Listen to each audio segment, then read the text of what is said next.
Largo da Ponte Velha, o prédio da antiga Casa de Câmara e a cadeia de Pirenópolis, que outrora serviu de cárcere e palco de lamentações, hoje abriga uma história de natureza bem diferente. Aqui onde funcionou a primeira cadeia do estado de Goiás, está guardado um importante acervo destinado a preservar a memória cultural de Pirenópolis. Criada em 2009, o Museu do Espírito Santo não lembra em nada o triste passado de cadeia e se transformou num espaço de valorização da arte e cultura pirinopolina.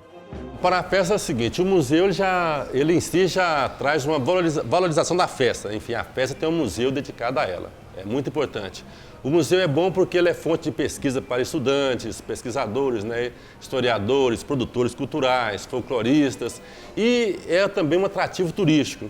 Sendo um atrativo turístico, ele fomenta a economia, gera empregos, enfim, é muito bom. E além disso, ele é um espaço para o artista expor o seu trabalho através da festa, através do museu, do próprio museu.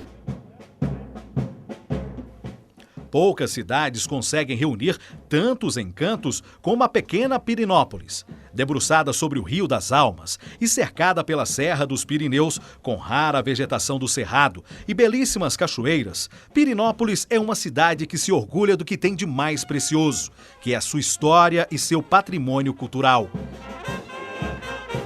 Orgulho que se pode ver por todos os cantos da cidade, em seu patrimônio arquitetônico, com igrejas e casarões coloniais bem cuidados, em suas praças e ruas de pedra sempre limpas, e no calor e paixão com que toda a população, desde os mais experientes até a mais tenra idade, se envolve com os festejos tradicionais, entre eles o mais importante de todos, a Festa do Divino.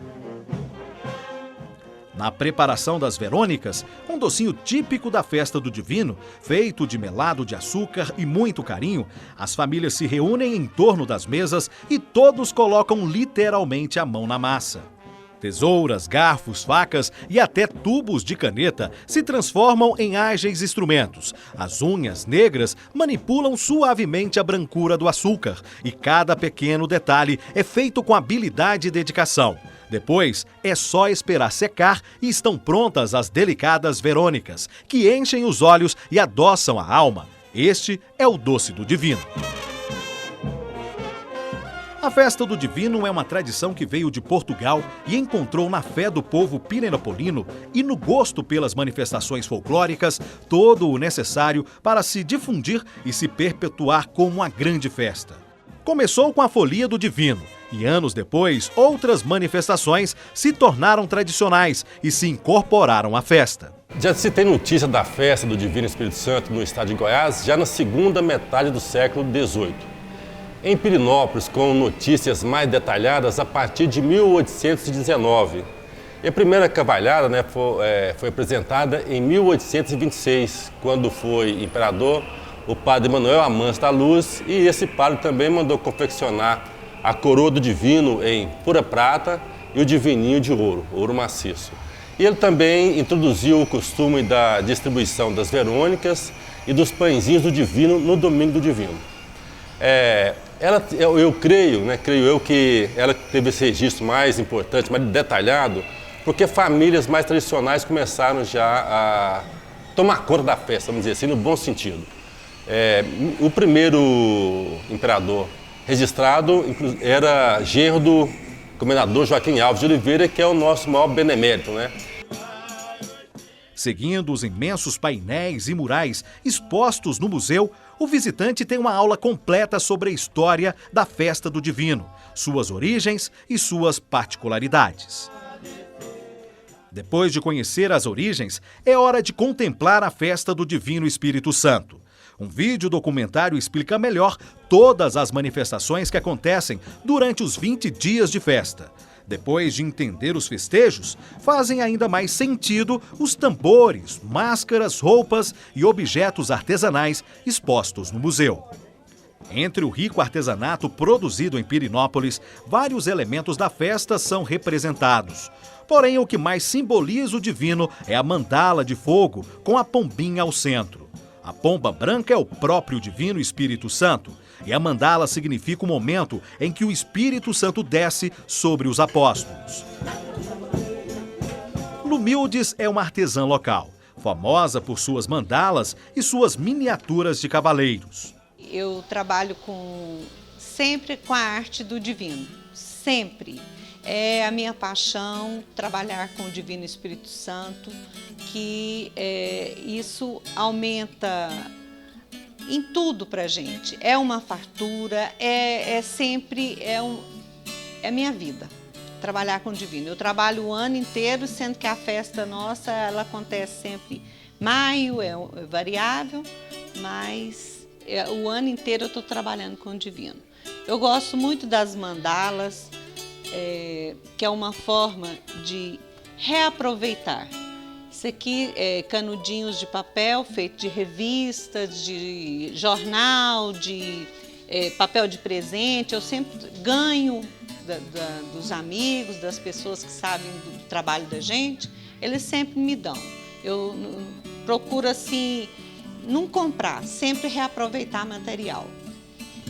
Isso aqui é papel machê, que é o Divino Espírito Santo, as rosinhas de jornal. E isso aqui a gente faz as mandalas, que é uma forma de o centro Divino Espírito Santo e os raios saindo dele. O meu artesanato é voltado à festa do divino, nosso folclore. E o ano inteiro tem saída, tem pessoas que vêm, que gostam, que admiram, que... Esse aqui é o mascarado, que vem atrás, que procura. Esse aqui é o mascarado, esse aqui é o mascarado, a roupa deles é um colchão. É cheio de palha de banana, olha. É o catulé, a turma do catulé. Parece que ele é feito de pano, né? Primeiro eu fazia tudo de barro. Mas eles quebram fácil. Então eu achei melhor articular, porque aí depois eu monto eles no cavalinho sem problema nenhum. Faço o cavalinho, né? E depois venho com ele, ó. Para criança também pode ir de uma hora para outra. Pode brincar, manusear aí. Esse aqui ainda tem que fazer uns lenços, botar umas faixas e ornamentar mais. O divino é nossa vida.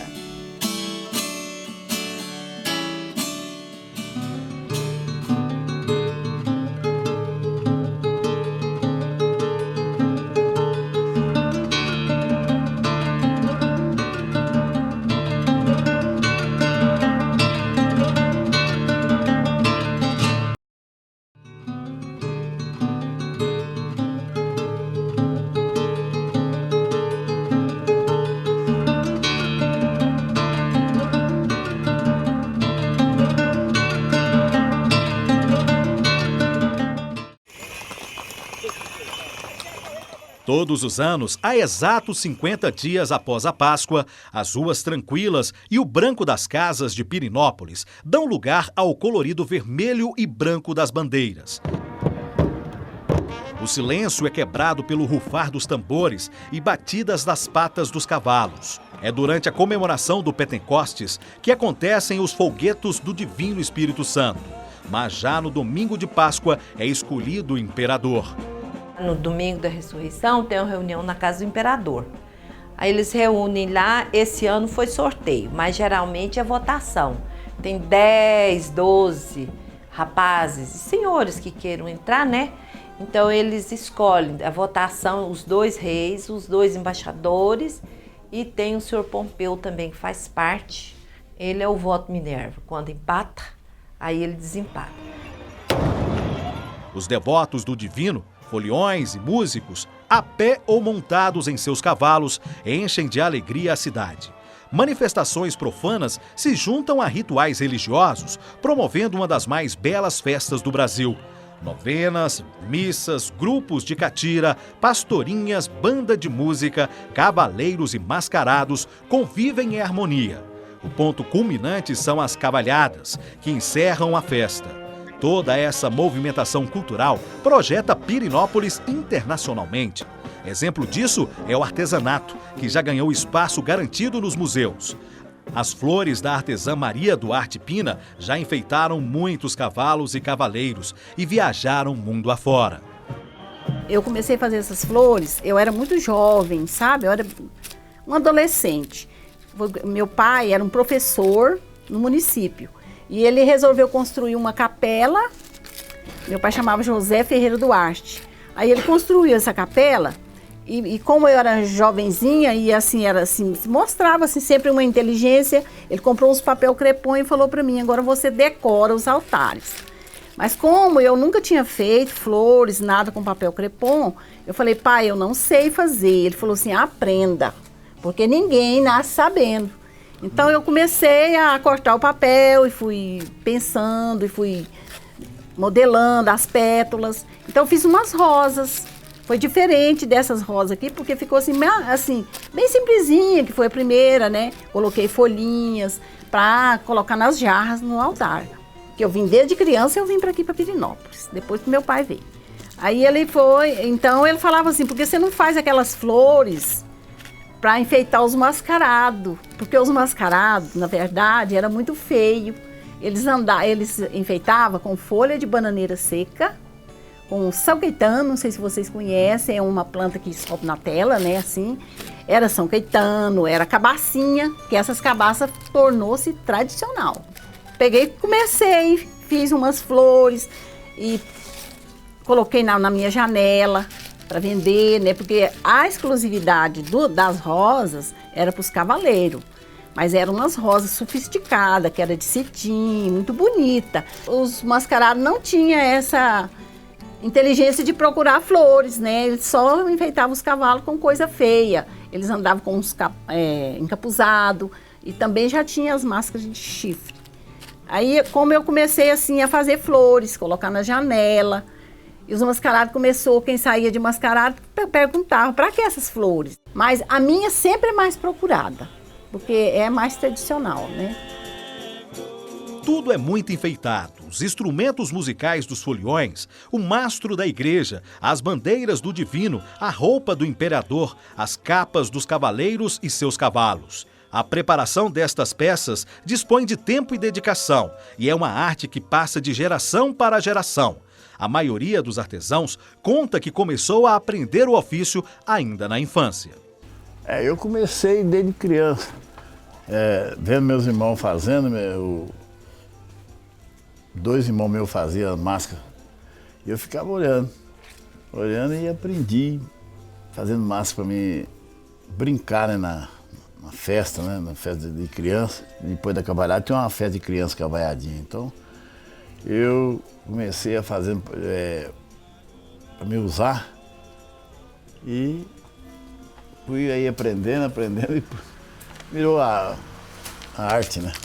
Na casa da minha mãe todo mundo trabalha. Minha mãe trabalha na fazenda Verônica, que usa na festa aquele docinho branco. Minha mãe faz Verônica, faz licor. Ela faz flor para enfeitar mascarado, meu irmão faz máscara. Lá só não faz a roupa. 7 anos eu comecei, a bem da verdade, ajudando a minha avó paterna a confeccionar essas roupas. Ela que confeccionava e eu desmanchava. Ela me dava uma pequena gilete, uma laminazinha, e eu desmanchava toda a peça para ela. As novas ela confeccionava e as velhas ela pedia para que eu desmanchasse. E com isso eu aprendi e me aperfeiçoei mesmo com a minha mãe, que também aprendeu com a mãe dela e com a sogra. E minha mãe ficou muitos anos nesse trabalho. Ela encerrou-se a carreira e eu continuei. E igual essa peça daqui é uma capa. Então é a capa de cristão. Os bordados são feitos cuidadosamente à mão, um primor que é um exercício de criatividade e devoção ao divino. Tudo para deixar a festa mais bonita a cada ano. Assim, a roupa completa do cavaleiro, eu coloco de 50 a 60 mil lantejoulas. São costuradas com linha que você pode ver, ó. É toda costurada. Essa é a roupa do cavalo do cavaleiro. Essa peça aqui é do cavaleiro.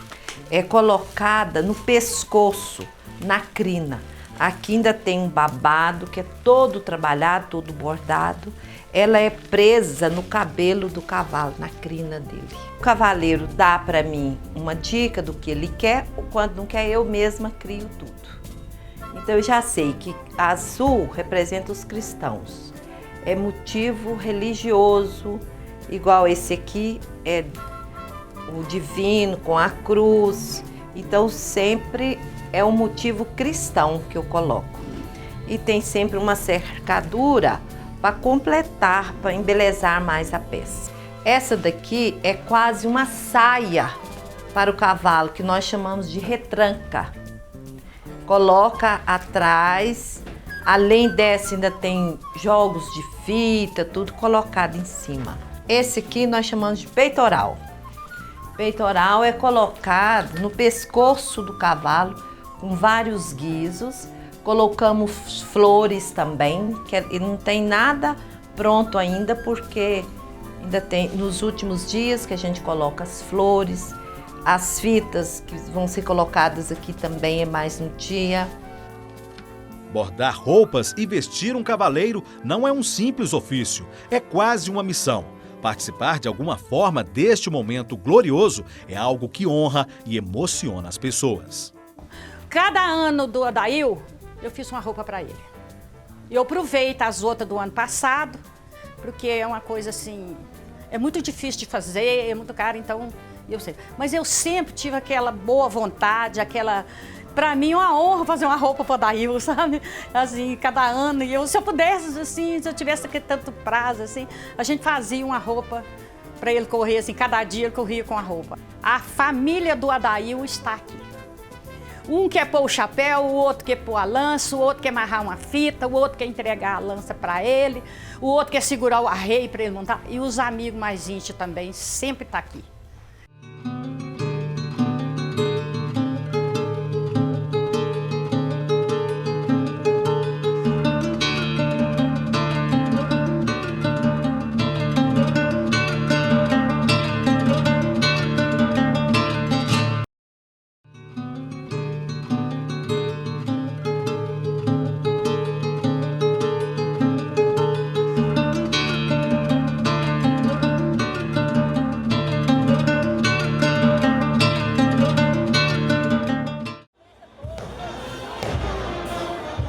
A Festa das Cavalhadas é uma das manifestações culturais mais relevantes do país. O teatro ao ar livre encena os jogos medievais e a luta entre mouros e cristãos. As batalhas começam no último domingo da festa do Divino e durante 3 dias, 2 exércitos com 10 cavaleiros cada se enfrentam, comandados pelo rei seguido e pelo imperador. A peleja termina com a rendição dos mouros, que se convertem ao cristianismo e são batizados.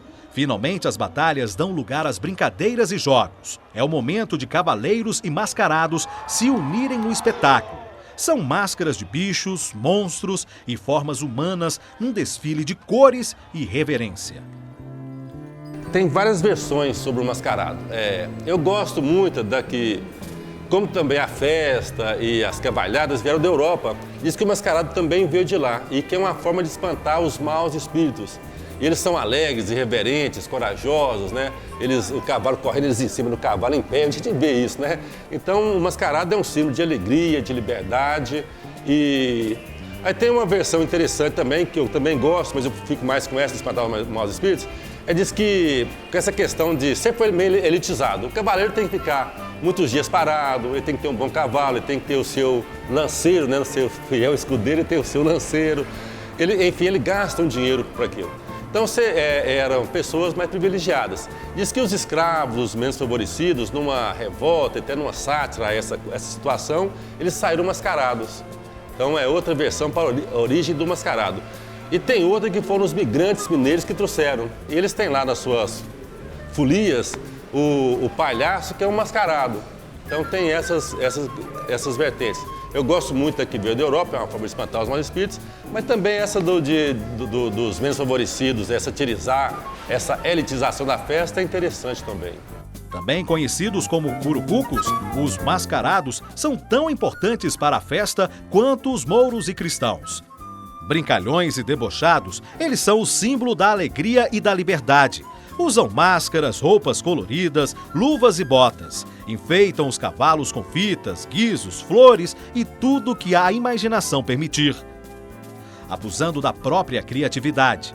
E através das mãos dos artistas da cidade, as máscaras vão ficando cada vez mais ousadas. No Museu do Divino, algumas chamam a atenção pela sua originalidade. As mais inusitadas são de Roberto Oliveira, o mascarado Robertão, que aprendeu a fazer as próprias máscaras ainda na adolescência. Sempre achava bonito aqueles, quanto mais estranho, mais exótico, mais feio, para mim era mais bonito. Então, eu lembro da turma do Catolé, que tinha um boneco grande, aquele já foi inspirando.